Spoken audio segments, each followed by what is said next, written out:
Nextimage 6, applying borders. Setting the borders can be carried out in two phases. To scan the image without borders, just choose the auto size. To set the left and right oversize, go to Scan, then the plus sign on Input Size, then Options. Increase the oversize percentage, 10% being the largest. A scan shows the added board at the sides of the image. To increase the top and bottom, go to Options and Advanced. Under Paper Handling, increase the top and bottom offsets.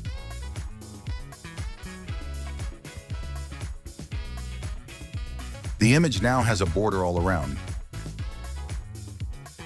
Save these as a preset to use on other media. These will be applied to new scans.